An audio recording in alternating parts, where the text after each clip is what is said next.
And now it's time for this month's Man of Honor Award. I want to ask you a question, and that is, what is your life's blueprint? Whenever a building is constructed, you usually have an architect who draws a blueprint, and that blueprint serves as the pattern, as the guide, and a building is not well erected without a good, solid blueprint. Now, each of you is in the process of building the structures of your lives, and the question is whether you have a proper, a solid, and a sound blueprint. The Sports Chuck Show with Wayne Gandy is proud to present this month's Man of Honor, going out to Ian Cohen, Executive Director, Ben Sperling, Chief Operating Officer, and Travis Salters, co-founder of NGM. Here's the Sports Chuck Wayne Gandy with this month's Man of Honor. Welcome back to the Sports Chuck Show. I'm the Sports Chuck Wayne Gandy. I'm pushing on through. I got a little cold. I'm about halfway through this Dayquil bottle. Big Kenny said he got some other parting gifts over there for me that might help me out. But we need him to be conscious for the show. So I'm trying to hold off. Good morning to you, Christian Wilkins. Put your shirt back on, son. I don't know what was this shirt thing. No, he's a Clemson D lineman. Everybody taking their shirts off when they win. Oh, you said everybody taking their shirts off. I looked in the booth like, no! Please don't let the DJ have his shirt off. Ravishing Ray was cut up in the 7th grade. By a box cutter. But good morning to you. We're doing the Man of Honor here on the Sports Talk Show. We like to bring attention to people in the community that are making an impact that go unnoticed a lot of times. There are good, hardworking people that are trying to make a difference. I know you watch the NFL. All that stuff is corporate. All that wear the pink, they just promoting themselves, trying to make sure that they have that fan base secured. Trust me, I was there a long time. They do what's in best of their interests. But here we have two gentlemen. Travis Salters could not make it today. He was up watching that game like everybody else. He and Derek Rose are missing somewhere together. They're handling quote-unquote family issues. There's a lot of people got to work late today messing around with that game last night. But we do have the Chief Operating Officer, Ben Sperling, and Executive Director, Ian Cohen. Next Generation Men, founded by these three young men to try to help support young other kids, men, to go to college, make something career after high school. Good morning, and thank you. Happy New Year. Happy New Year. Good morning. Thanks so much for having us. Were y'all up? Well, he looks like he was up watching the game. I was up watching the game. He looks like he's very responsible. He got a full 8 hours of sleep. So inaccurate. Looks like he was up watching the game at the Pony. I thought he looked familiar when he came in.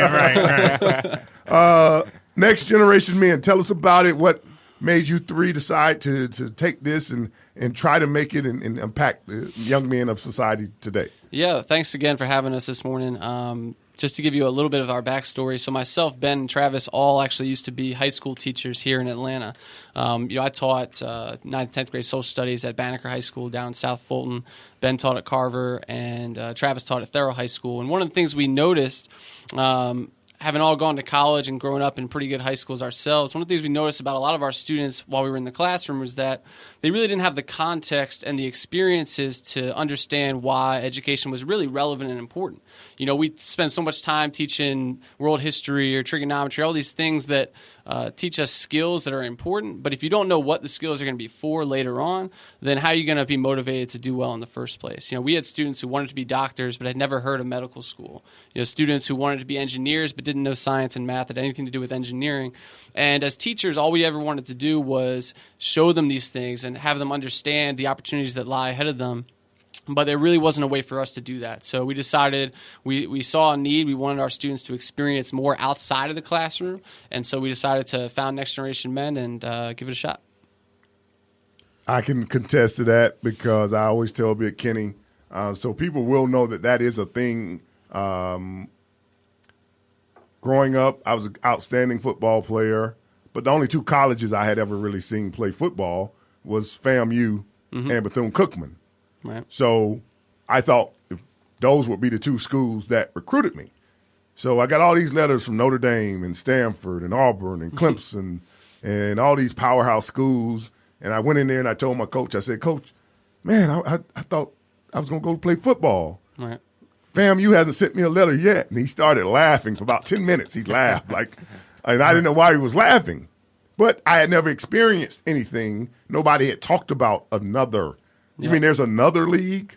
So when you say kids don't really get that information, that is a true thing even 25 years ago, where you have a kid with a lot of talent, don't know that there's a difference between Auburn and Bethune-Cookman when it comes to sports.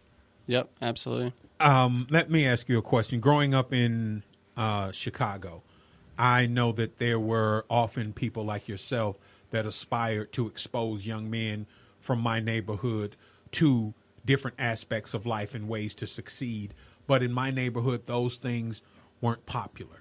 It was kind of even somewhat awkward and even dangerous to champion getting out by going to college. How do you reach people who are constantly being inundated with, oh, that ain't for us, to buy into the concept and the philosophy that I can get out through education? That's a phenomenal question. And I actually think it's right to the heart of what we try to do is, we really start with what the students want to become, what they want their lives to be about. We don't go in with a predetermined, oh, you should be going and doing this, like you should go to college or you should be an engineer. We don't do that because you have to ground it in what each student wants for themselves.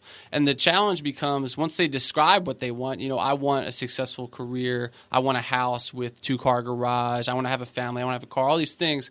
Then we have the opportunity, once we get that information from them, to actually show them what that means in reality. A lot of our students don't have a great sense of what those things cost, for example, or how professionals like yourselves become successful in the first place.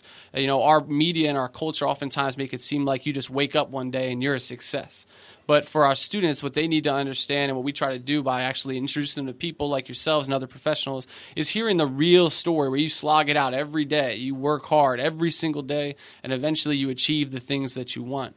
So for us, it's really important we ground it in where the students are and where they want to go.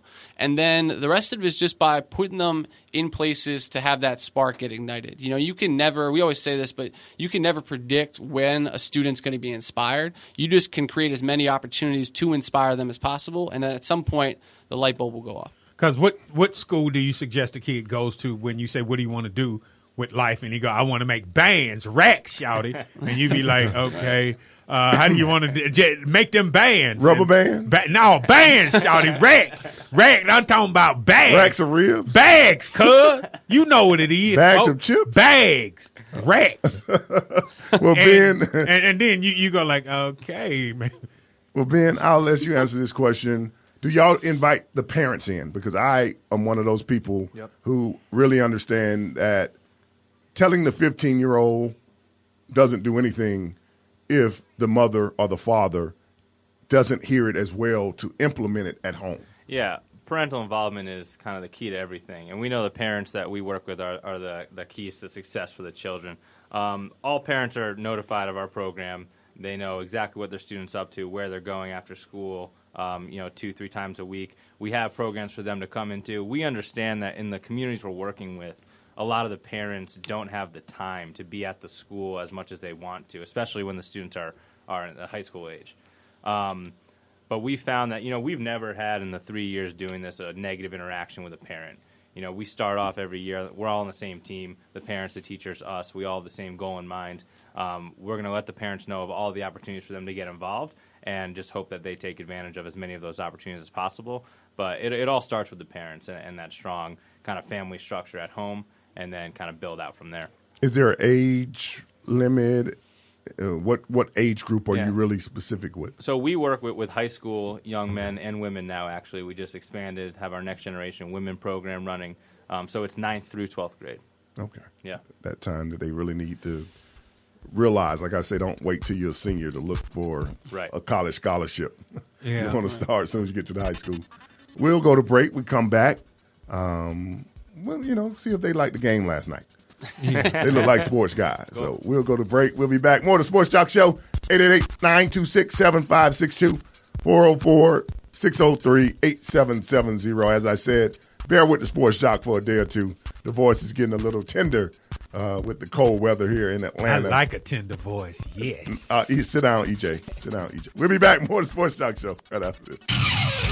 Don't go away. More of the Sports Jock Show with Wayne Gandy is coming up next.